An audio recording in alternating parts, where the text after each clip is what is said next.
Today's topic is going to be about crime. I know that you might have gone through lots of topics about crime. So I'll be taking first the topic on crime, the vocabulary on crime, and this is going to be followed by the essay, on crime. This essay I thought is a very good essay that I'm going to take, and I'm sure you'll be able to learn lots of new things today.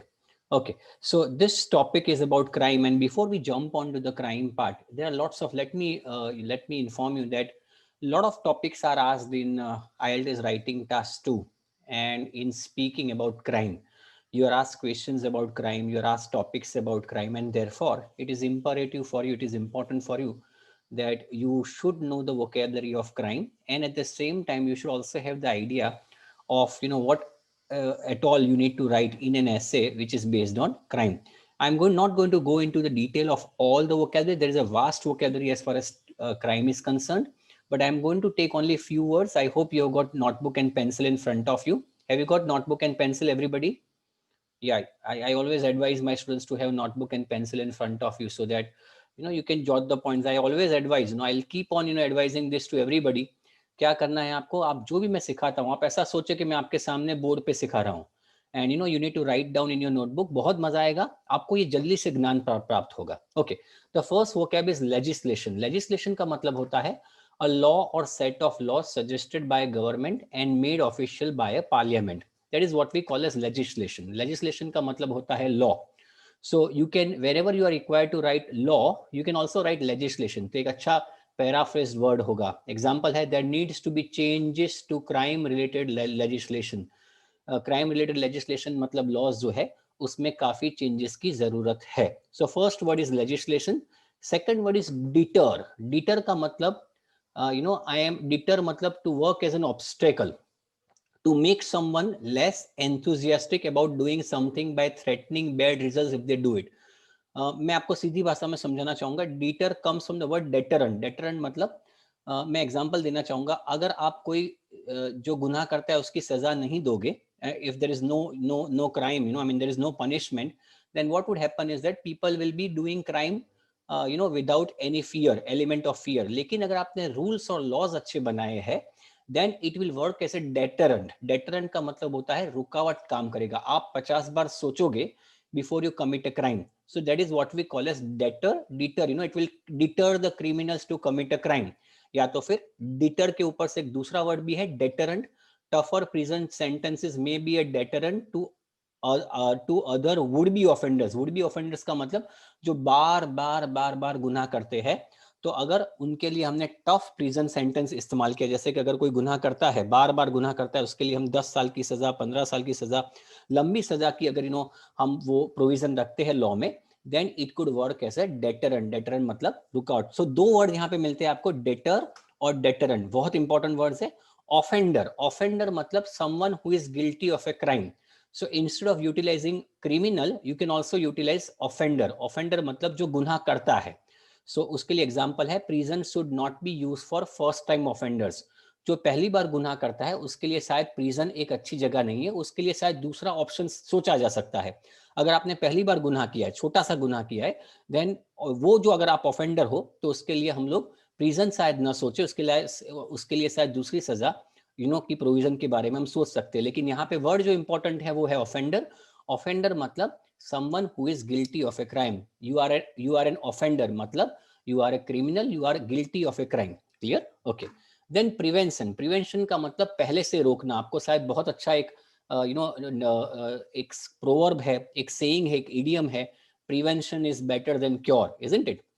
तो prevention का मतलब होता है when you stop something from happening or stop someone from doing something. The government should focus on the prevention of crime rather than introducing harsher prison statement sentences.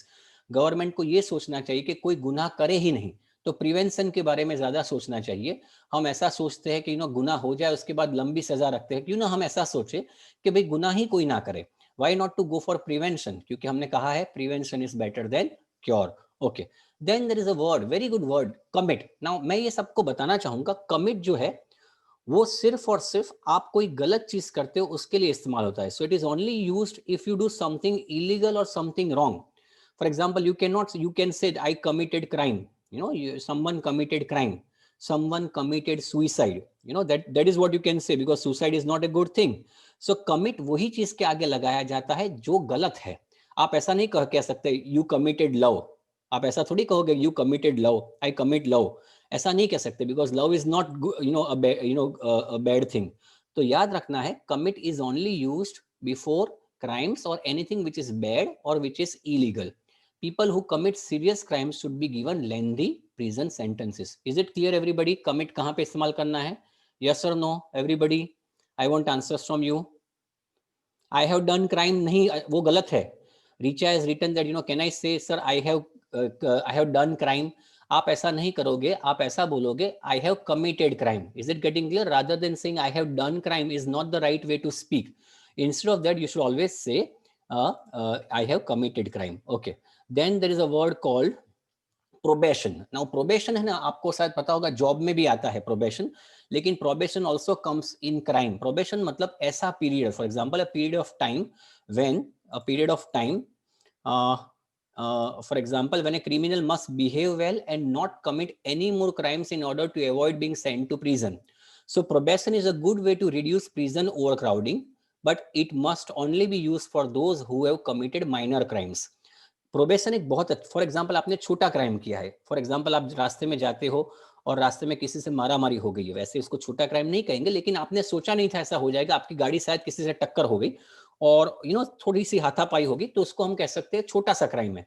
तो ऐसे case में उसको directly jail के अंदर डालना तो बेहतर ये है कि आप उसको प्रोबेशन दे सकते हो. जैसे जॉब में प्रोबेशन होता है कि wherein you are given 3 months probation, your performance will be checked, and if your performance is according to the requirement of the company, then you will be confirmed in the company, isn't it? जो job में हम इसका इस्तेमाल probation का ऐसा करते हैं. लेकिन in world of crime probation का इस्तेमाल कैसे होता है कि अगर आपने कोई छोटा सा गुनाह किया है तो आपको प्रोबेशन दिया जाता है, भाई 3 महीने हम आपके बिहेवियर पे, हम आपकी एक्टिविटी के गतिविधियों पे ध्यान रखेंगे. अगर हमें आपकी गतिविधियां आपत्तिजनक लगती है, then we will be sending you to the prison.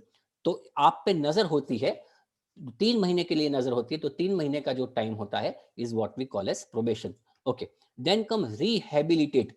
Rehabilitate 2 तरीके से होते हैं. हमने रिहेबिलिटेट, फॉर एग्जांपल किसी की हड्डी टूट जाती है तो हम उसके लिए इस्तेमाल करते हैं रिहेबिलिटेशन. तो भाई धीरे धीरे उसको फिजियोथेरापी देके उसका रिहेबिलिटेशन करवाते हैं. बट क्राइम के जगत में रिहेबिलिटेशन का मतलब होता है जो क्रिमिनल्स है, फॉर एग्जाम्पल, तो क्रिमिनल्स जो है उसको हम रिहेबिलिटेशन करते हैं. 2 तरीके से रिहेबिलिटेशन करते हैं. या तो फिर हम we can give him a job so that he doesn't turn again into crime. और दूसरा रिहेबिलिटेशन ऐसे भी क्या होता है कि फॉर एग्जांपल उसको हम साइकोलॉजी और मानसिक तरीके से उसको समझाए कि भाई आपने जो किया है वो गलत है. So you are giving him wisdom. आप उनको बुद्धि देते हो कि भाई आपने जो किया है वो गलत किया है. सो मैं कहना चाहूंगा रिहेबिलिटेट वैसे तो ये है कि भाई हम बॉडी के लिए इस्तेमाल करते हैं, किसी की हड्डी टूट जाती है तो रिहेबिलिटेशन करना पड़ता है. क्राइम के जगत में रिहेबिलिटेशन का मतलब होता है, क्रिमिनल्स को रिहेबिलिटेशन का मतलब उसको प्रिजन में न भेजते हुए we basically try to give him proper guidance, we try to give him job ताकि वो प्रिजन से दूर रह सके. Okay. Then jury for example यहाँ पे in India basically we don't have a jury. आपने शायद कॉलेज में, because you many of you might be giving presentation in front of a jury. So basically jury is a group of people chosen to decide in a court of law if someone is guilty of a crime or not. यहाँ पे India में jury का concept नहीं है, for example because जज is the final person who is giving the sentence. But आपने काफी movies देखे होंगे, हिंदी में भी बॉलीवुड में भी आए थे, जहां पे जूरी होती है. So judge is basically taking care of the proceedings, but the decision is basically being done by the jury. Jury में 5 या 6 लोग होते हैं, महिलाएं होती है, पुरुष होते हैं, and they are the ones who basically take the decision. So jury का मतलब a group of people who decides कि आपको क्या सजा मिलनी चाहिए. आपने काफी मूवीज ऐसे देखे होंगे. Yes, very good. सब काफी लोगों ने आंसर भी दिया है कि कौन से मूवी में आया था. एनीवे, कन्विक्ट का मतलब आप जब तक कन्विक्ट, जैसे कि देयर इज अ रूल, आप जब तक आप पे गुनाह साबित नहीं होता, up to that point of time you are not convict. But then when you are basically you are court has proved that you are an offender, या तो फिर आपने गुनाह किया है, then you become a convict. So decide officially in a court of law that someone is guilty of a crime. You are not a convict unless and until the court decides that you are a convict. Convict का मतलब होता है criminal. So he has been convicted of arson. Arson मतलब आग लगाना. Starting a fire intentionally to damage something 2 times now. Convicted मतलब इसके ऊपर गुनाह साबित हो गया है. He has been convicted of arson. मैं सब लोगों को ये बताना चाहूंगा, ये छोटे छोटे वर्ड्स है, but whenever you have got a topic on crime, it is very important that you utilize these words. ये लेक्सिकल रिसोर्स के वर्ड्स है और आप इसका जितना इस्तेमाल करोगे उतना ज्यादा बैंड्स मिलने की संभावना है. Please. Okay, then community service. Now this is a very nice word. It is now getting popular in India. Can you tell me, all of you, what is the meaning of community service, guys? Do you know what is a community service? Tell me what is a community service. I want everybody to explain what is community service. Anyone knowing anything about community service? And when it is basically given? Community service का मतलब क्या होता है? Okay, you don't know. Okay, so community service क्या होता है? पहले ध्यान रखो. Now you might be unaware of community service. Okay. Okay, let me explain you, students. Let me explain you. Community service is not a popular word in India, but it is a very popular word in number of Western countries. In order to prevent a small-time criminal, when I say small-time criminal मतलब छोटा गुनहगार, उसको बड़े jail में न डालते हुए, when you ask him कि भाई आपने ये गुनाह छोटा सा किया है, हम आपको जेल में नहीं डाल रहे, but we are going to give you small punishment. आपने क्या करना है, ये जो 4 रास्ता है, ये जो चौराहा है, उसको आपको साफ करना है, and you are not going to be paid for that. तो आपको 3 महीने के लिए चौराहा साफ करना पड़ेगा, and you will not be paid for that. तो आपने क्या किया, कम्युनिटी के लिए सर्विस दी, तो उसको हम कहेंगे कम्युनिटी सर्विस. तो community service is a good alternative to prison for minor offenses. Offenses मतलब गुनाह. Is it getting clear? Have you understood the meaning of, convict का मतलब होता है criminal, binal. Okay? Convict is a criminal. Have you understood, my dear students? Community service, everybody? क्योंकि आपका जो ऐसे नया जो ऐसे आने वाला है is going to be based on community service only. Okay. Then justice. Justice का मतलब न्याय. Justice, fairness is in the way people are dealt with. Justice बहुत इंपॉर्टेंट है. Those who commit assaults, assaults मतलब मारा मारी, must be imprisoned because the victims want justice. क्योंकि जो विक्टिम है, विक्टिम जिसके ऊपर ये गुनाह होता है, उनको जस्टिस की जरूरत होती है. सो जस्टिस का मतलब न्याय. Okay, then there is a word called victim, जो हमने किया. विक्टिम मतलब जिसके ऊपर गुनाह हुआ है. Someone who has suffered because of the actions of someone else. अगर किसी ने मारामारी की और सामने वाले को लग गया, तो जो सामने जिसको लगा है उसको हम कहेंगे victim. Is it getting clear? और जिसने गुनाह किया उसको हम क्या कहेंगे? We just took the vocabulary. जिसने गुनाह किया उसको क्या कहेंगे? विक्टिम. तो जिसको लगा, मैंने अभी वोकैबुलरी ली. Let me know whether you are aware or not. अभी मैंने लिया. चलो चलो बोलो. Offender, very good. Offender, offender, criminal. मैंने ऑफेंडर लिया था, तो ऑफेंडर का मतलब जो गुनाह करता है. Is it getting clear? And victim जिसके ऊपर गुनाह हुआ है. So I want you people to utilize these words. Okay. Now मैं दो चीजें आपको कहना चाहूंगा. बहुत अच्छे वर्ड्स हैं. Misdemeanor and felony. These are not very popular words in India, but these are very popular words in a foreign country. जहां पे आप जाते हो, कनाडा जाते हो, ऑस्ट्रेलिया जाते हो, वहां पे इन दोनों वर्ड्स का बहुत मायने रखता है. You ask somebody who is staying in Canada, Australia, USA, they will absolutely tell you what is the meaning of misdemeanor and felony. और ये वर्ड्स का आप इस्तेमाल कर सकते हो in your essays, because eventually the essays are being prepared by British Council and IDP, दोनों Australian और ब्रिटिश बॉडीज है. ओके, तो मिसडिमीनर का मतलब होता है छोटा सा क्राइम. जैसे कि मैंने आपको बताया था, when you go for example, आप बीच में हाथापाई किसी से हो गई, छोटी मारपीट हो गई, उसको हम मिसडिमीनर कहेंगे. फेलनी का मतलब बड़ा क्राइम, जैसे कि आपने रॉबरी की, bank you have break in हुआ, या तो फिर you have committed a murder, something like that is what we call as felony. So I repeat, misdemeanor is a minor crime and felony is a major crime which is more serious than misdemeanor. Is it getting clear or not, my dear students? Yes or no? Clear हो गया सब कुछ? Everybody, सारे words clear हो गए? Because now I am going to give you the entire essay based on this. Okay, let us see.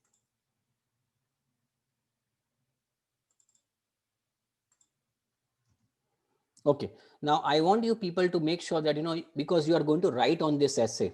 मैं सबको बताना चाहूंगा कि आप लोग ये ऐसे, मैं भले समझाऊंगा पूरा ऐसे, but I want all of you to be sending, most of you, I mean those who are able to do it, please write this on this essay and send it to me. Okay, now this is the essay topic of today, and you are going to, after the completion of my lecture, you are going to send this essay topic to me by tomorrow or day after tomorrow. जितना हो सके तो कल ही भेज दीजिए.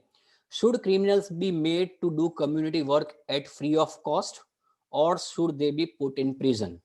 What is your opinion? Criminals को क्या community work के लिए फ्री ऑफ कॉस्ट, जो कम्युनिटी वर्क होता है उसके लिए भेजा जाए, या तो फिर उसको प्रिजन में डाला जाए? आपका क्या अभिप्राय है? Now I am going to give you 1 minute to think on this. Tell me what exactly, मैंने अभी काफी वोकैबुलरी आपको समझाई, उसमें भी काफी चीजें आपको पता चल गई होगी. So just think what can be done on in this essay. You are asked about your opinion. Should criminals be send to community work free of cost, जहां पे उसको पैसे नहीं मिलते लेकिन जेल के बाहर रहता है वो, और should he be put into prison? आपका क्या अभिप्राय है? Think over it and let me know. What do you think is going to be the right opinion of this, guys and girls? सोचो पहले.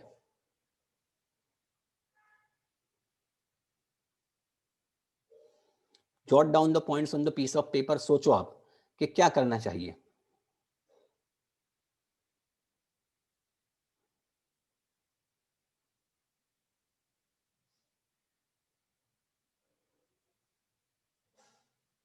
Okay.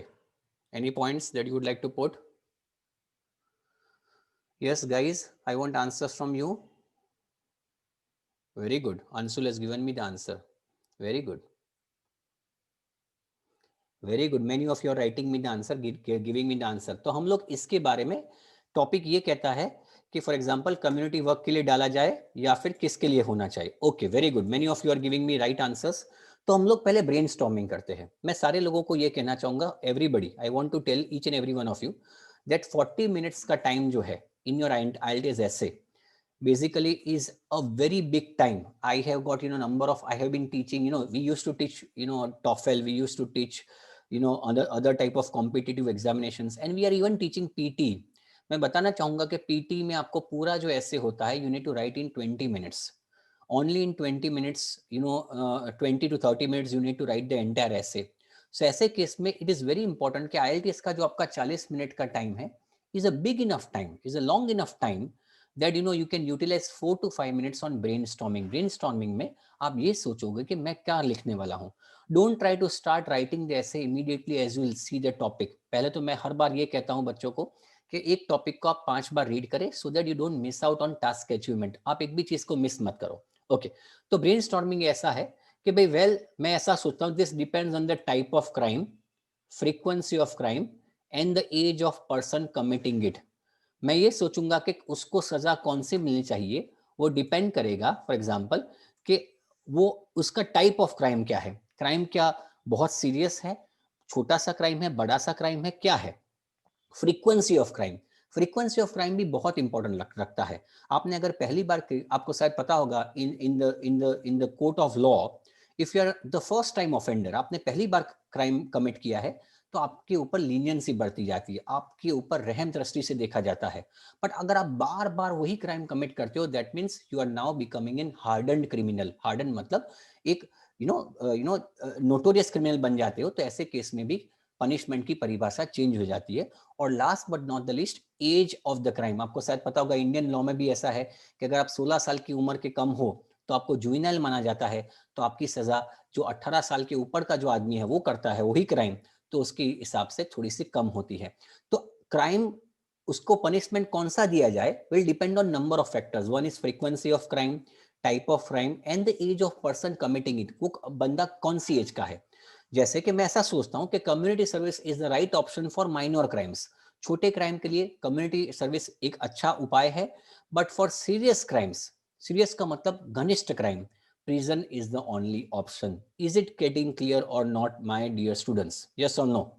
क्लियर हो गया, concept clear हो गया एब्सोल्युटली, कि छोटे क्राइम के लिए हम कम्युनिटी सर्विस दे सकते हैं. बट बड़ा क्राइम किया है, अगर किसी ने बहुत बड़ा क्राइम किया है, तो community service may not be the right option. उसके लिए बेहतर ऑप्शन ये है कि वी गो फॉर इम्प्रिजनमेंट. तो now let us try to understand. ये आपका टॉपिक था, should criminals be made to do community work at free of cost और should they be put in prison. So this is the first paragraph. Now try to listen, read this paragraph properly. आपको इसके ऊपर ऐसे लिखना है, और मैं ये डाउनलोड, मैं आपको अपलोड करूंगा परसों. I am going to upload this essay day after tomorrow. So let me tell you students कि तब तक you are going to send me this essay by tomorrow, So make sure that you concentrate over here. It is a common practice, the introduction part, to put convicted people in prisons in many countries, while in many other countries, community service is often recommended for many offenders.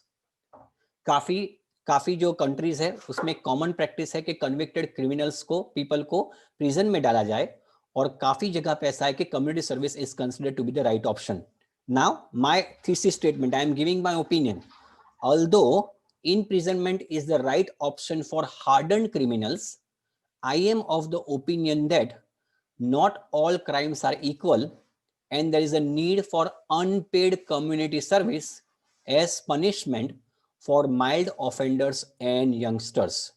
एक common practice है कि काफी countries में convicted people को prison में डाला जाता है, काफी कंट्रीज में कम्युनिटी सर्विस रेकमेंड की जाती है. मेरा मानना यह है कि अल्दो इम्प्रिजनमेंट एक सही ऑप्शन है हार्डन क्रिमिनल्स के लिए, मतलब के गुजराती में આપણે કહીએ રીઢા ગુનેગારો, but in Hindi you can say ऐसे आदमी जो बार बार क्राइम करते हैं उनके लिए बेहतर ऑप्शन है इम्प्रिजनमेंट. लेकिन मेरा मानना यह है कि हर क्राइम इक्वल नहीं है और अनपेड कम्युनिटी सर्विस एक पनिशमेंट का जरिया हो सकता है जो माइल्ड ऑफेंडर्स है, मतलब कि मिसडिमिनर जो करते हैं, और यंगस्टर्स के लिए. इज इट गेटिंग क्लियर और नॉट एवरीबडी? यस और no? Understood? I am trying to go slow ताकि ये दिमाग में आपका आ जाएगा. आपको ये दूसरी बार रीड करने की जरूरत नहीं पड़ेगी. You don't need to read, you know, if you are attending my lecture you don't need to do the revision. Okay okay. Now I am now going to go into the second paragraph. I am going to go into the second paragraph. अब देखिए यहाँ पे important है, हमारा मानना ये है कि छोटे क्रिमिनल्स के लिए prison is not the right option, तो उसको मैंने थर्ड पैराग्राफ में डाल दिया बिकॉज मेरा मानना ये है कि वो बेहतर ऑप्शन है. लेकिन फिर भी बहुत घनिष्ठ क्राइम है, for them the best option is to send them to prison. तो मैंने लिखा है to begin with grave crimes. यहाँ पे बहुत अच्छे अच्छे वर्ड्स मैं चाहूंगा आप सब लोग अपने नोटबुक में लिखे. I am going to explain you everything. Grave का मतलब क्या होता है? What is the meaning of grave? What is the meaning of grave? Yes guys, what is the meaning of word grave? Grave मतलब severe, serious crimes. Grave का मतलब होता है serious, you know, major crime, big crime, dangerous crimes should not be viewed in lenient manner. lenient manner मतलब उसको रहम दृष्टि से न देखा जाए. For instance, brutal, brutal मतलब घातकी.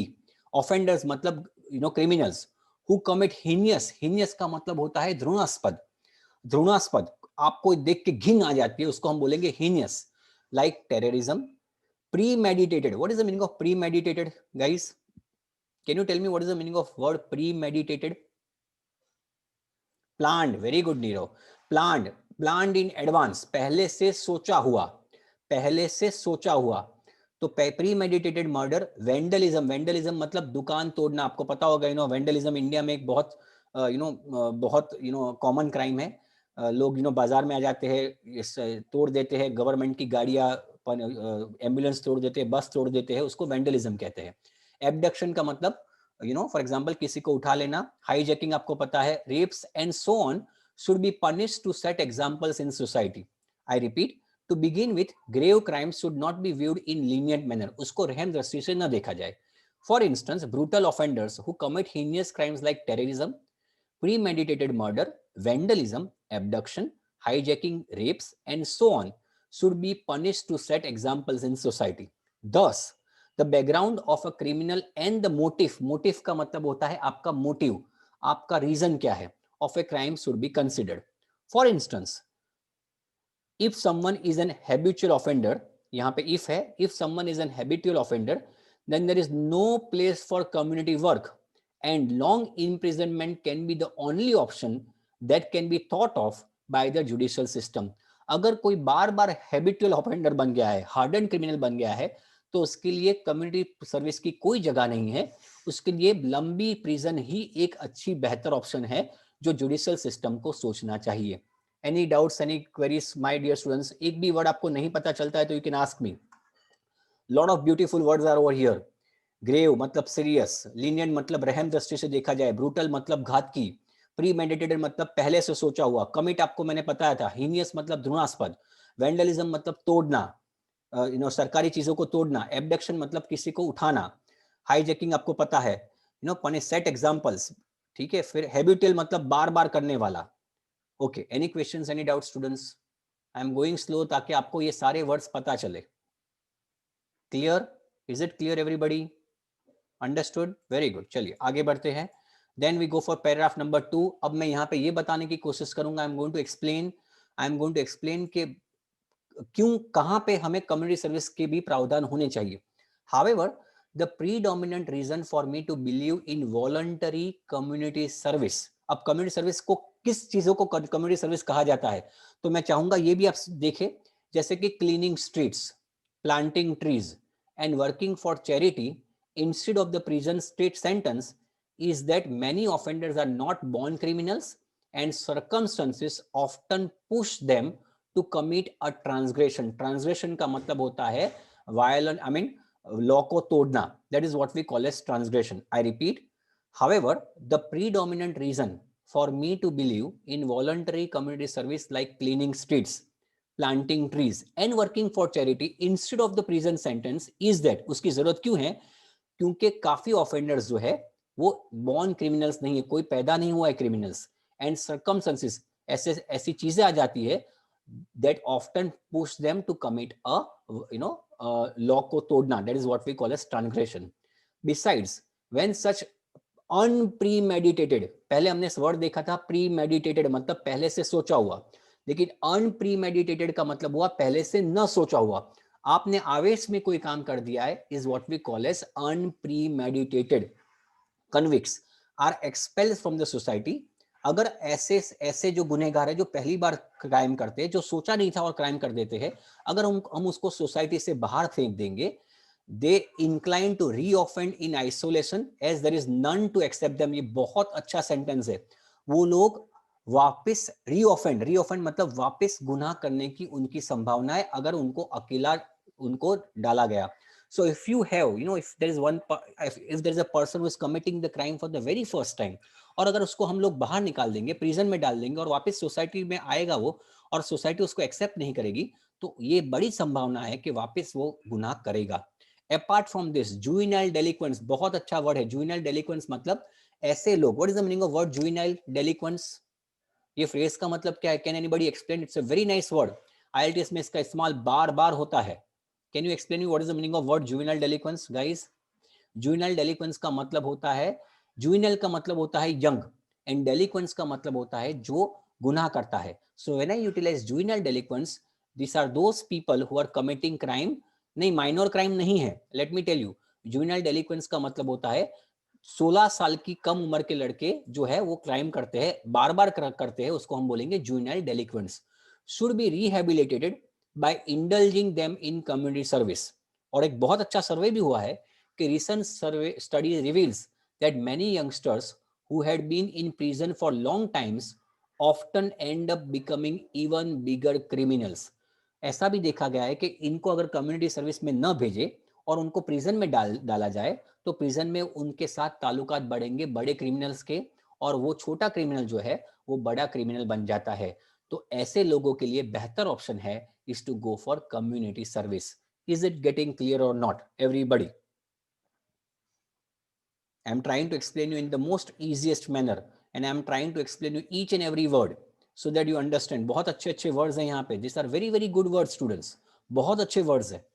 You can utilize these words in any essay which is related to crime. Clear? Okay, great. Okay, now the last sentence, last conclusion. To recapitulate, आप recapitulate का मतलब to summarize. Someone with no previous record of crime and a sensible reason for minor misconduct should be treated differently than a serial killer.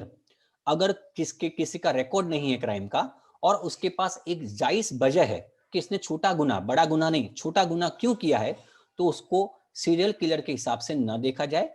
The objective of the law is to maintain peace in the society, not to punish people. Law का सबसे बड़ा objective ये है कि society में एक piece बना रहे, नहीं कि लोगों को सिर्फ पनिश करते रहना.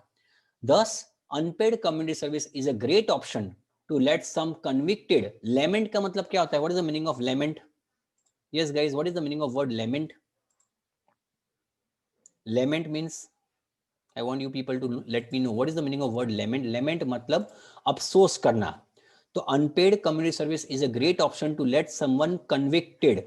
जो गुनाह जिसके ऊपर ये हुआ है छोटा लेमेंट, वो अपने बारे में सोचता रहेगा, उसको अफसोस होता रहेगा, and do some good for the society. जब वो कम्युनिटी सर्विस करेगा तो दो चीजें होगी, एक तो उसने जो गुनाह किया है उसके बारे में उसको अफसोस होता रहेगा, और वो सोसाइटी का भी कुछ अच्छा साथ में करता रहेगा। तो community service is the right option for those indulging in minor crime, the first time criminals, और very young people. Any questions, any doubts? तो ये आपका हो जाता है पूरा essay. This is the entire essay. Any questions, any doubts my dear students? Yes और no? Clear हो गया? So in the introduction, this is how the introduction has to be written, the second paragraph, the third paragraph, and finally the conclusion. Any questions, any doubts? Yes guys, clear हो गया? Crime clear हो जाना चाहिए, crime के बारे में सारे words clear हो जाने चाहिए। You should have clarity about everything which is based on crime. मैंने काफी वर्ड्स आपको दे दिए जिससे आपको पता चल जाएगा कि how you can do it. Clear? you can send this papers to me by tomorrow। मुझे राइटिंग का पेपर मुझे कल तक भेज देंगे तो चलेगा, it is fine, it's not an issue. तो ये टॉपिक आपका ये है। Let me explain, come to the topic part. This is your topic. I want you people to take this topic. Should criminals be made to do community work at free of cost, or should they be put in prison? What is your opinion? I want you people to write this topic. You can take a screenshot of this topic, do whatever you want to do, but if possible send this topic to me by tomorrow. Clear? Yes or no guys? Shall we move on now? Shall we go ahead? Okay, great, fine. Enjoying crime? enjoy कर रहे हो आप? Crime करना नहीं है, crime को enjoy करना है, मतलब ये वर्ड वोकैबुलरी को एंजॉय करना है। Understood? Okay, thank you. Okay, let me share a new thing for you. ये छोटा सा एक चीज है, मैं आपको कहना चाहता था। Let me see if you are able to, या can you see a new slide? Can you see this new slide? It's a very nice slide that I want to explain. Okay, now ये मैंने पहले लिया हुआ था, used to. I took it before, but then I thought of taking it once again. I thought of taking it once again. आपको पता है आप यूज्ड टू का इस्तेमाल करते हो? Do you utilize used to in your day to day life while you are speaking? Yes guys? So where is used to used? Where is used to used? Can you tell me? used to का इस्तेमाल कहाँ पे होता है? Okay, now पहले मैं आपको बताना चाहूंगा कि I came across number of students जिनका मैं स्पीकिंग कभी कभार लेता हूं। अच्छा, इसके पहले okay, fine. Now I would like to tell you, yeah, I used to drink water early morning. Okay, now before I jump onto this topic, I would like to tell you, I would like to tell each and every one of you that I want, don't take the examination dates without my consent. You are requested to come and meet me. I'll be taking a small test of you. जैसे कि आज 2-3 लड़के आए थे और मैंने उनका speaking भी लिया था। I also took there, I asked number of questions to them, and depending on that I asked them to take the dates. मैं ही आपको डेट्स सजेस्ट करूंगा। तो मेरी आप सब लोगों से गुजारिश है that if you are taking dates my dear students, please come and visit us. मैं चाहूंगा आप मुझे एक बार फोन करें, you can take fixed an appointment, and after fixing an appointment I'll be taking a small test of you. I'll be taking your speaking test as well, and depending upon your performance in that test I'll tell you which date you should go for. इससे क्या होगा कि आपका मैं ऐसा नहीं कहूँगा आपको बैंड्स 8 बैंड मिल जाएंगे उससे, लेकिन आपके फेल होने की संभावना कम हो जाएगी। So I repeat, whenever you are planning to take the date, please come and visit us. आपने ये बोलना है कि मुझे विशाल सर से मिलना है, and once I give you the green signal of taking the dates, only then you should think of taking the dates. Is it clear everybody? Yes or no? I have been telling this to you, in most of the lectures, but शायद आप शायद भूल जाए, so I thought of telling you once again. Okay, thank you. Okay, now used to का इस्तेमाल कहाँ पे होता है? Let me explain. Used to का इस्तेमाल बहुत अच्छा है और काफी लोग इसका गलत इस्तेमाल करते हैं। I have seen number of students, yeah Dhruv, thank you. काफी लोग इसका गलत इस्तेमाल करते हैं। मैं सबको ये कहना चाहता हूँ कि used to का मतलब होता है past habit. I repeat, if you say that, for example, अगर आप अभी क्रिकेट खेलते हो, and if you say I used to play cricket, इसका मतलब ये हुआ कि used to का मतलब हुआ आप पहले क्रिकेट खेलते थे, अभी क्रिकेट नहीं खेलते। So when you are talking about what you are doing routine life के बारे में अगर आप बोलते हो, for example मैं सुबह उठता हूँ, so I used to wake up early in the morning, इसका मतलब ये हुआ कि आप पहले वेकअप करते थे, अब वेकअप नहीं करते। तो पहले ये दिमाग में डाल दो, काफी बच्चे, मैंने काफी अच्छे अच्छे इंग्लिश मीडियम के बच्चों को भी देखा है कि यूज टू का इस्तेमाल गलत तरीके से करते हैं। So I repeat, in this usages पहले ये समझो कि यूज टू का मतलब होता है पास्ट हैबिट। अगर आप बोलते हो I use to play cricket, I use to sing music, तो इसका मतलब ये हुआ कि आप पहले करते थे, अभी आप नहीं करते। Please take care of that part. काफी लोग इसका गलत इस्तेमाल करते हैं। In this usages the expression use to means the same as would. Use to is always in this form, it can never be use to. तो पहले तो ये समझाना चाहूंगा कि अगर आप यूज टू इस्तेमाल करते हो तो USED लगेगा, इसके पीछे डी नहीं होगा, ऐसा नहीं चलेगा। तो you will be always writing, right करते हो तो यूज्ड टू ऐसे लिखना है।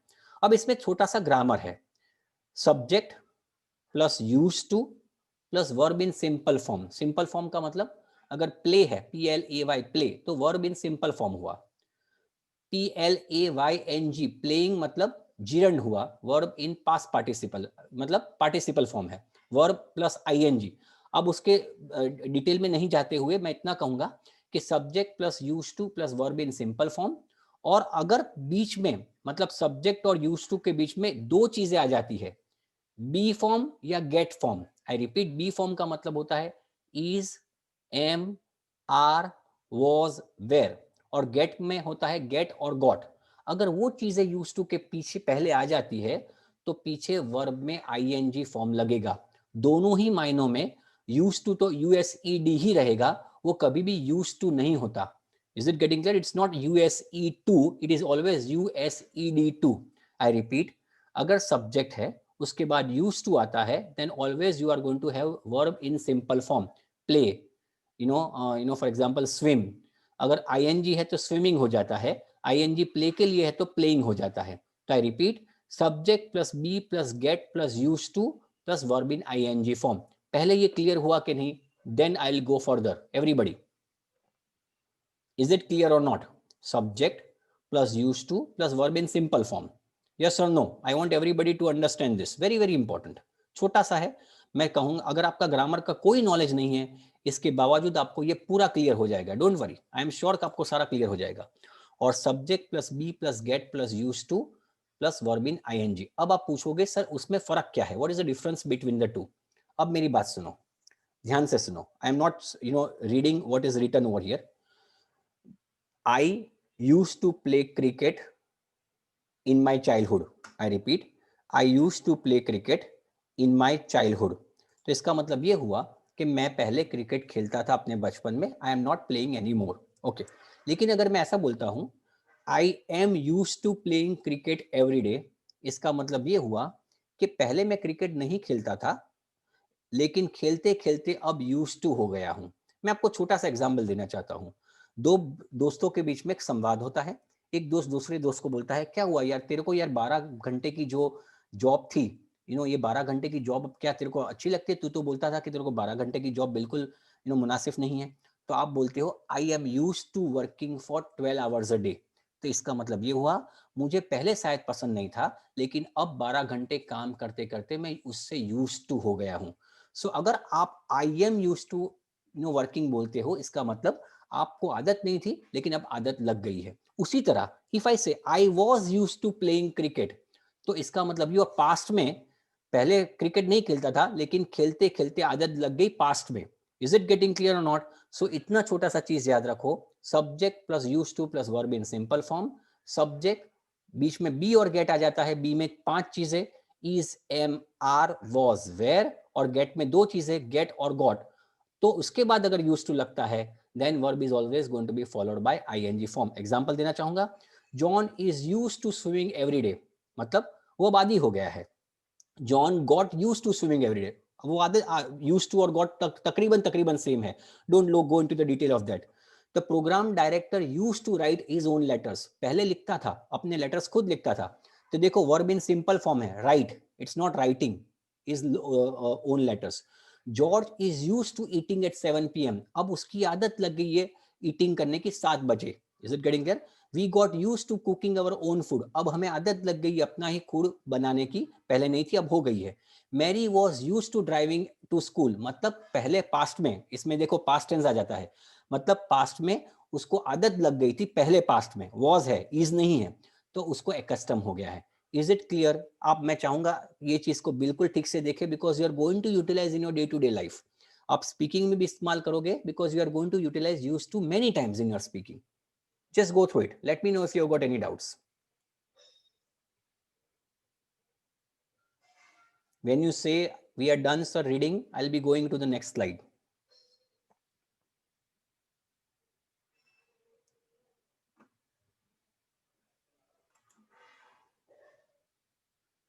डन स्टूडेंट्स, बहुत अच्छा है, छोटा सा है। तो एक चीज याद रहेगी आपको, एक चीज सबसे इंपॉर्टेंट चीज, कि यूज टू का इस्तेमाल कब करोगे? When are you going to utilize use to? You are only going to utilize use to when you are talking about your past thing. If you are doing right now, अगर आप इसका इस्तेमाल अभी करते हो तो यूज टू नहीं करोगे। Is it getting clear? Okay, अब मैं आपको देना चाहूंगा, चलिए, the government used to restrict these pills, used to restrict, and the man is used to reading his newspaper in the morning. Okay, तो is आ जाता है तो पीछे ing फॉर्म। अब मैं चाहूंगा आप क्वेश्चन नंबर 1 to 10 का आंसर बताएं। चलिए 1 to 10, just do it faster. शांति से पहले अपने नोटबुक में लिख दो और बाद में you will discuss out. Write in a notebook and then will discuss. Don't send over here, don't worry. क्या याद रखना है कि अगर आगे war, is am are, was were और गेट और गॉट आता है तो पीछे आईएनजी लगेगा, और डायरेक्ट हो जाता है तो वर्ब इन सिंपल फॉर्म लगेगा। Clear? Let me know when you are done. You need to do questions number 1 to 10।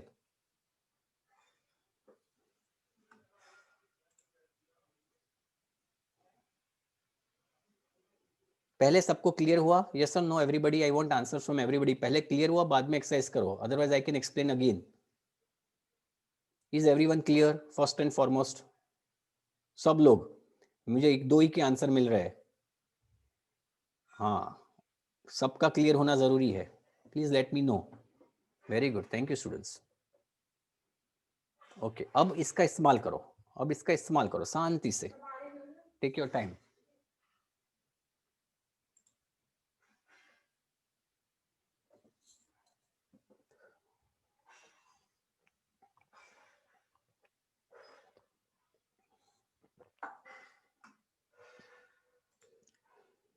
Okay, done.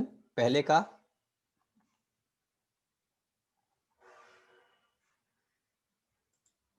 Is everyone done?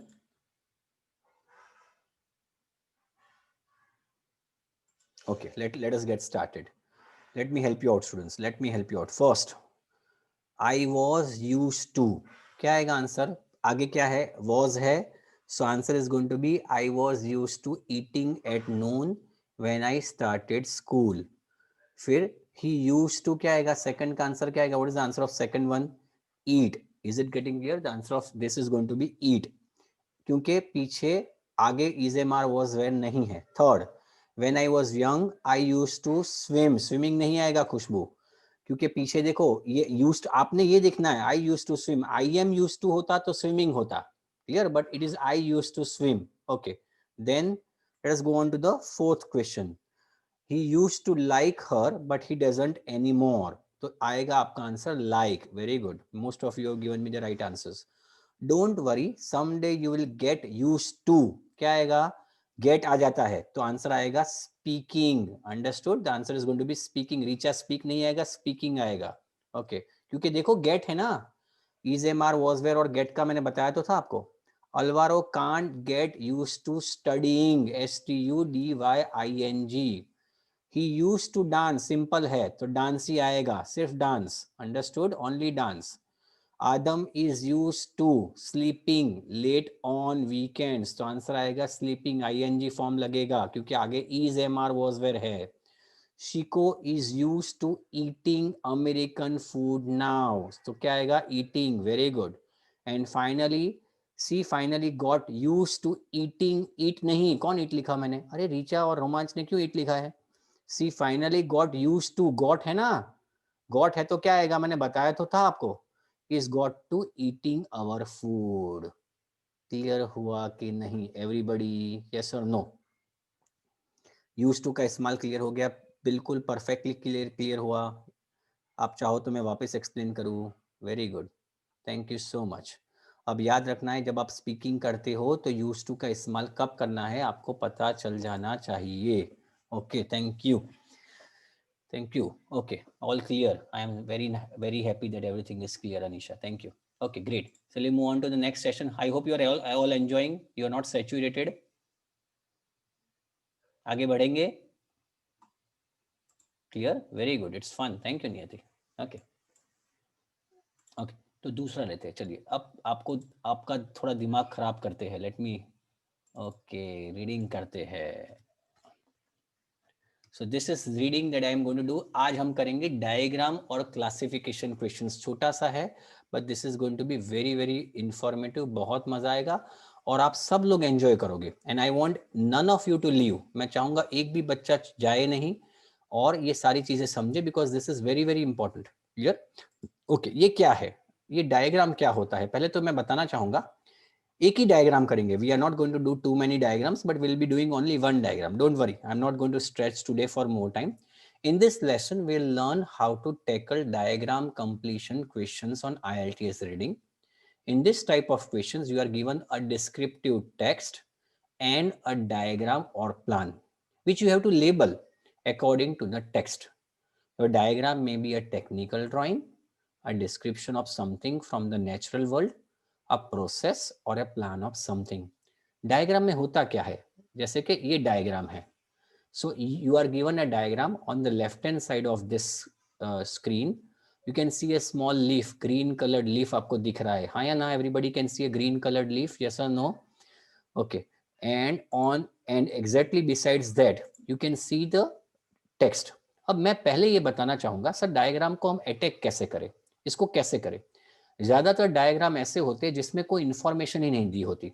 जैसे कि आप यहाँ पे देख सकते हो, सिर्फ एरोज दिए गए हैं. In this small picture of a leaf, there are only 4 arrows being given to you. एक तो है 1, फिर ये 2, ये 3 जो आपको बताना है क्या है, और ये चौथा 4. So need to label this 1, 2, 3 and 4. पर ताजुब की बात यह है कि unlike other IELTS reading questions जहां पे आपको क्वेश्चंस दिए जाते हैं, so the general strategy is to read the question first and then you need to read the paragraph, so that you don't need to read the paragraph once again.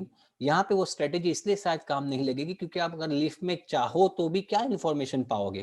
There is no information provided on the leaf. तो आपने क्या करना है, जब diagram का question आता है, इसमें अगर कीवर्ड दिया है तो देखो, लेकिन देख सकते हो कि यहाँ पे कोई कीवर्ड ही नहीं है, सिर्फ 1, 2, 3, 4 है. तो आप एक बार देख लो. When you see a diagram, 1 है तो आप देख सकते हो लीफ का ये पार्ट है. 2 मतलब बीच में कोई ऐसा वेन है, उसके बारे में है. 3 मतलब पूरा लीफ दिखाया गया है. एंड 4 मतलब ये छोटी सी ट्विग जैसा कुछ है, उसको 4 कहा गया है.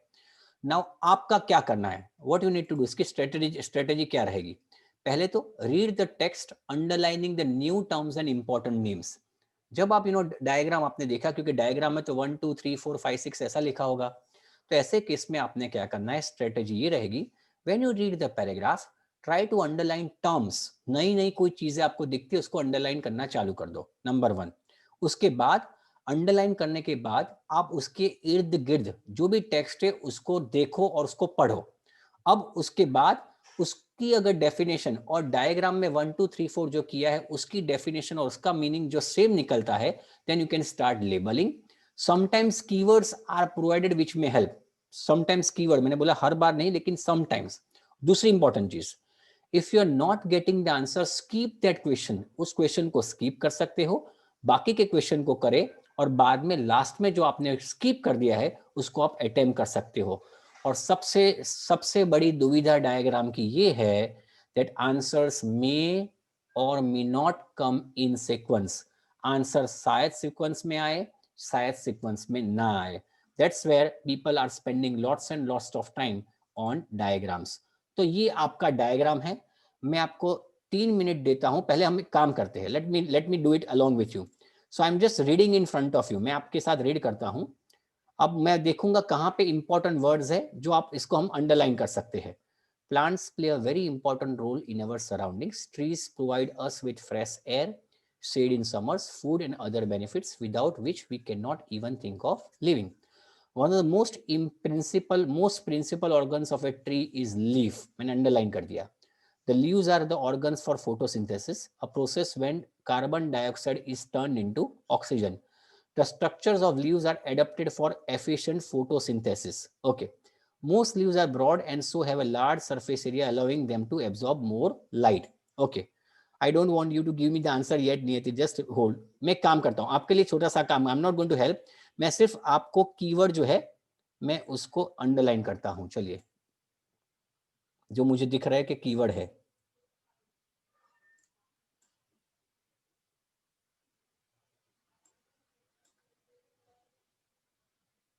मैं सिर्फ स्कैन कर रहा हूं.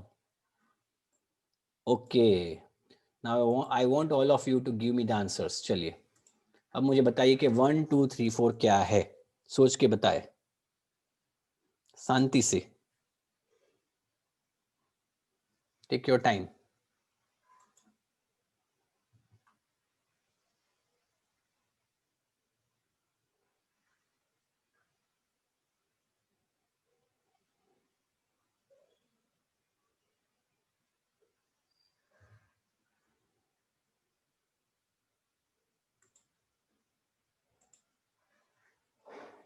Take your time, not an issue. Let us wait for all. Let us give justice to everybody. काफी लोग फास्ट है, काफी लोग स्लो है. हमें सबका ध्यान रखना है, सबको लेके चलना है.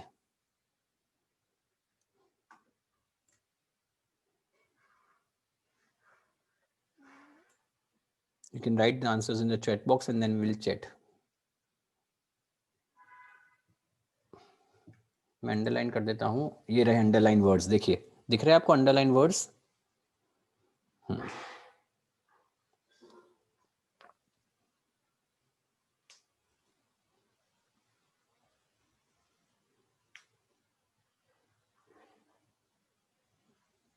जिन्हें आपने पेटी होल का स्पेलिंग रॉन्ग लिखा है, आपका आंसर एग्जाम में गलत माना जाएगा. मैं सबको ये कहना चाहूंगा कि when you transfer it answer from the question paper two the answer sheet, please make sure कि आपका स्पेलिंग सही हो, वरना आप इससे बड़ी गलती तो हो ही नहीं सकती. When you copy down, make sure that you copy in the same way as it is mentioned in the text.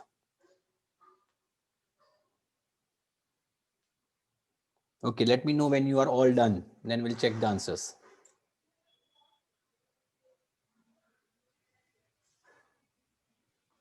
Okay, so is it done, everybody? Yes or no? Shanti se, take your time.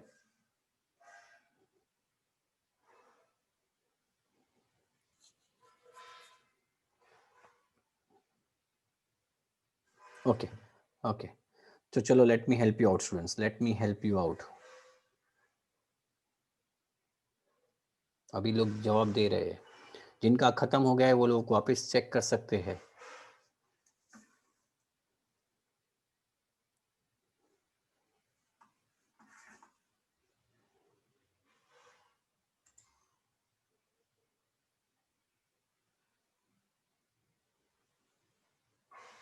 Okay, done, everybody?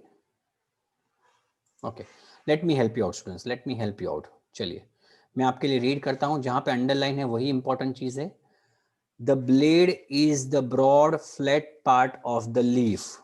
Blade is the broad flat part of the leaf. तो आप देख सकते हो 1 2 3 और 4 में blade is the broad flat part of the leaf. तो ये सबसे broad flat part of the leaf है. तो ये थर्ड जो है is going to be blade. आप देख सकते हो पहले दो का आंसर नहीं आया, तीसरे से स्टार्ट हुआ है.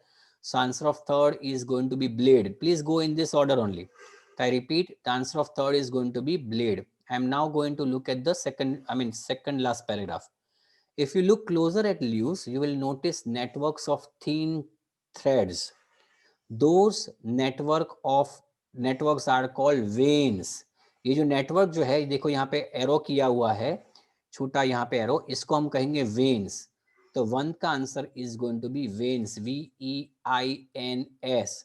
Make sure that you write VEINS and no other thing. Is it getting clear? Any doubts or queries? Sure. Ab. Now I am repeating reading the last sentence of this paragraph. The main vein of a leaf running down the center of the leaf is called midriff. एक main vein जो centre में run down करती है उसको हम कहेंगे मिडरीफ. तो second का आंसर जो है is going to be midreef. Is it clear, my dear students? Yes or no? Understood? Sure. Or last में, the area of some plants that connects the plant stem and the leaf is called the petiole.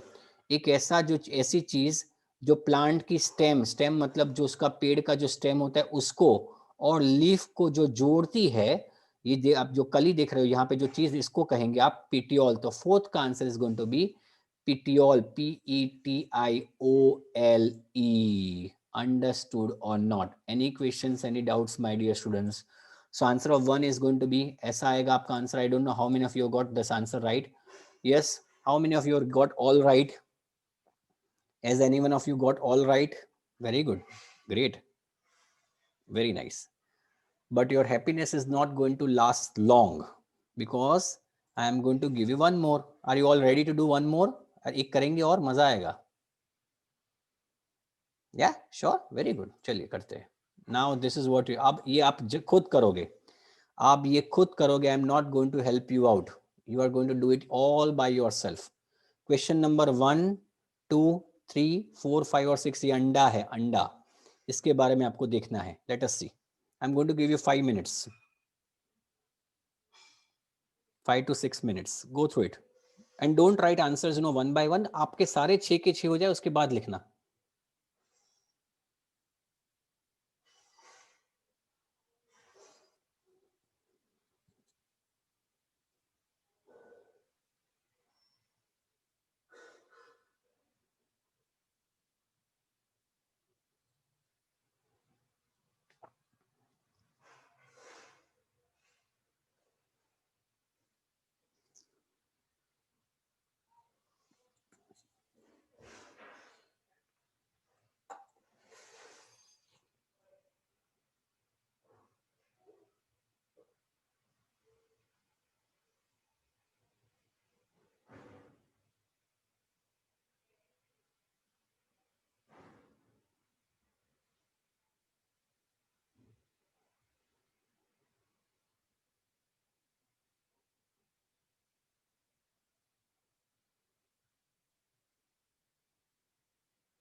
सब बाद में दो, Hitesh.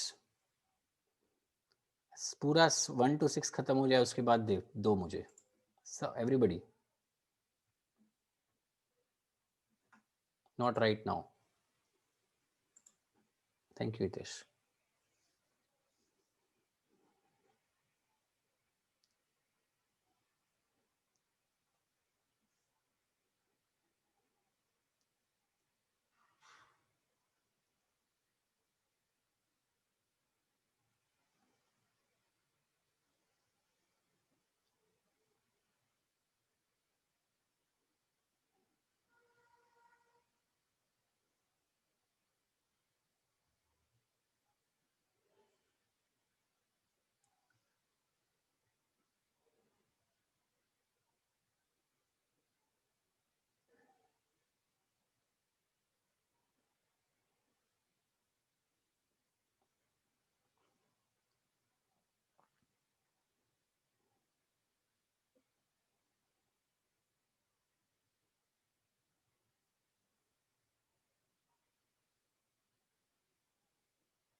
Niyati, your answers are wrong, you need to check it again. अच्छा आपने अच्छा, you are not putting in the sequence. Okay okay okay.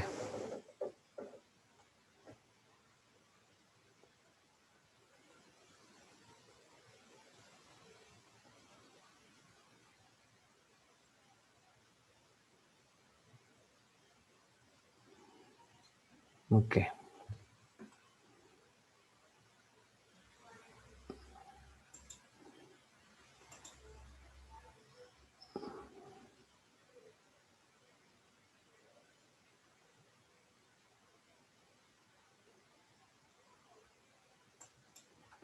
Okay.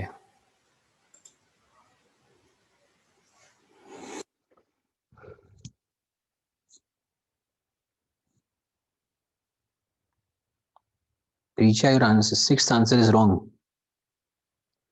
Niyati, your all answers are right.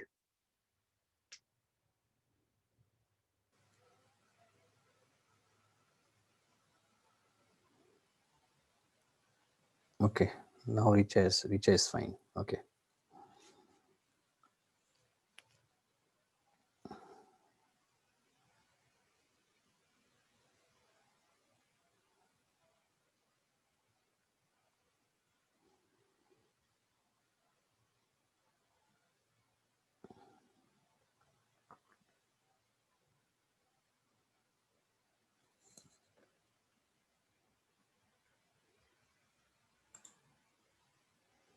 Let me know when you people have done, attempted at least.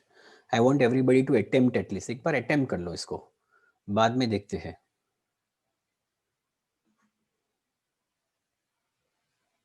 Okay, okay. Let me now come up to the.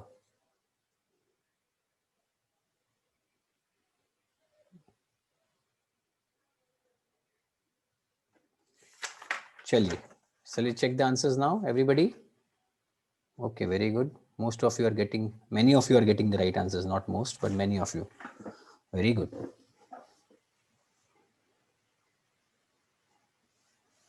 Okay. Yeah, shall we go ahead with the checking part now, students? If all of you have at least attempted, don't worry about getting the wrong answers. It's fine, absolutely fine. Okay, let's do it. The first, अब देखिए इसकी technique क्या है, पहले ये समझना पड़ेगा. All of you, please pay attention here. अब आपने देख लिया, जो देखना था देख लिया. Now the most important thing is that करना है. आंसर्स तो काफी लोगों के सही है, लेकिन इसकी टेक्निक क्या है? टेक्निक ये है, मैं अगर आपकी जगह पे होता तो क्या करता. मैं यहाँ पे पहली लाइन देख रहा हूँ कि यहाँ पे जरा 6 digits or 6 numbers or 6 questions rather that we need to fill. तो मैं 6 questions को, okay, very good Lata. Okay, now the most important thing that we need to understand over here is that यहाँ पे 6 चीज जो है, जो 6 questions, उसके लिए हमें already 6 words दे दिए. Albumin, yolk, cell, germinal disc, शलाजा and air cell. तो आपको ये तो पता चल जाना चाहिए कि इसके अलावा तो कोई आंसर है ही नहीं. The one thing that you need to understand is that please now students, आप सिर्फ मेरी तरफ ध्यान रखें. मैं चाहूंगा कि आप सब लोग मेरी तरफ ध्यान रखें. आपने ये समझ जाना चाहिए कि ये 6 ही आंसर्स है, उसके अलावा तो कोई आंसर हो ही नहीं सकता. अब आपका काम क्या है? You need to find out कि वर्ड ये कहाँ पे मिल रहे हैं मुझे. वन ऑफ द मेन, एक तो यॉक ये है number 1. Okay, then yolk is okay, उसके ये पूरा यॉक का है तो मुझे कोई काम नहीं है. ओके, यॉक, हाँ ये रहा chalaza, सलाजा. Okay, then there is also one word called albumin. मैं यहाँ पे मैं सिर्फ स्कैन कर रहा हूँ. I'm not reading. I'm just scanning, my dear students. Okay. फिर ये जो है the cell. Okay. 1 2 3 4 हो गया. Then okay, the cell is air cell. Okay, ये air cell है. And this is germinal disc. Is it getting clear, students? ये बहुत इंपॉर्टेंट है. आपने ये मार्क कर दिया. अब काम क्या है? You need to read out. This is very important. Okay, now I am reading this out. Just a minute, I will first mark. ये मैंने मार्क कर दिया. The yolk is also a source of, यहाँ पे लिखा है one of the main parts of the egg is yolk, the yellow inner part of the egg where the embryo will form. तो ये येलो इनर पार्ट जो है वो yolk है. सो फिफ्थ का आंसर आएगा yolk. Is it fine everybody? Sure? I am not even reading everything. See ये देखिए, ध्यान रखिए कि मैं सारी चीजें रीड भी नहीं कर रहा हूँ. Another very important part of the egg is the albumin, which is the inner thick white part of the egg. Inner thick white part of the egg. Is it getting clear? तो ये क्या हुआ? Inner thick white part of the egg. ये कौन सा है? ये fourth. Inner white part. ये fourth जो है is going to be albumin. Okay. Now let's talk about the outer part of the egg. The shell. It's a hard protective coating of the egg. ये shell है. तो one का जो answer है वो आगे का है, वो है shell. So one is going to be shell. Okay. Then air cell is an airspace that forms when the contents of the egg cool and contract after the egg is laid. The air cell usually rests between the outer and inner membranes at the egg's larger end. ये शायद आपको गलती थोड़ी भी यहाँ पे होती, तो यहाँ पे लिखा है eggs larger end, मतलब ये egg का छोटा end है और ये egg का larger end है. तो मतलब ये 6 जो है is going to be, ये यहाँ पे देखो उन दोनों के बीच में जो जगह है उसको हम air cell कहेंगे. The answer of 6 is going to be egg cell, air cell. Okay. Then comes, and last but not the least, let's look at the germinal disc. It's a small circular white spot 2 to 3 mm across. तो ये जो 2 जो है is going to be the germinal disc. So answer of this is going to be, ये है shell, germinal disc, shalaza, albumin, yolk and air cell. Is it clear everybody? Yes or no? Understood, my dear students? मैं आज शायद ज़्यादा लेने वाला था, but I need to go somewhere, so I'll not be able to, very good, Dhruv. I'll not be able to take more. मुझे आज classification सिखाना था, but I'm sure, मैं शायद टाइम नहीं दे पाऊंगा आज. Okay, anyway, तो हमने 4 चीजें की. All of you, please don't go away. मैंने 4 चीजें की. Is it clear everybody? हमने 4 चीजें की. Very good. पहली चीज हमने क्या की? What we did first. Everybody, I want to have a recap of what we did. Don't run away. अब हम recap करेंगे. क्या करेंगे हम लोग? पहला क्या किया हमने? Vocab on crime. मैंने आपको तकरीबन 10 से 12 वर्ड्स दिए जो क्राइम की वोकेब थी. याद आ रहा है आपको everybody? And then I gave you the essay topic which you are suppose to write. Essay का टॉपिक ये था कि क्या लोगों को प्रिजन में डाला जाए या कम्युनिटी सर्विस पे भेजा जाए, और मैंने इसके लिए बहुत अच्छे एग्जांपल्स दिए थे. बाद में हमने कौन सा किया? Use to. Very good. Use to याद आ रहा है? सबसे इंपॉर्टेंट चीज use to plus simple form, और is am are was were और गेट और गॉट आता है, और बाद में यूज टू आता है तो पीछे आईएनजी फॉर्म लगेगा. And finally in the reading we did diagram. Diagram को कैसे करना है? डायग्राम में ज्यादा इंफॉर्मेशन नहीं मिलेगी, तो आपको अंदर कीवर्ड को पहले मार्क करना है, जो नए वर्ड्स नई टर्मिनोलॉजीज मिलती है, and then you can label the diagram. Make sure जब आप कॉपी करते हो, when you copy down, you need to make sure that आप जब कॉपी करते हो तो वर्ड्स वही के वही हो और आप उसकी स्पेलिंग मिस्टेक्स ना करें. Understood now? This is the end of my lecture. I hope you enjoyed the lecture, everybody. Sure? Okay. Thank you so much. Thank you, students. Thank you so much. हाँ, मैं उसका दे दूंगा. I'll be getting this recording. मैं इसका recording कर दूंगा. Don't worry. Thank you so much. Thank you. Thank you, Dhruv. Thank you, students. Thank you. Good night. Good night, everybody. और मैंने एक चीज आपको बताई थी, एग्जाम की डेट लेनी है तो मुझे मिलने आना है आपको. क्लियर? मैं आपको ग्रीन सिग्नल दूंगा, बाद में ही आप एग्जाम की डेट लोगे. अंडरस्टूड? Thank you.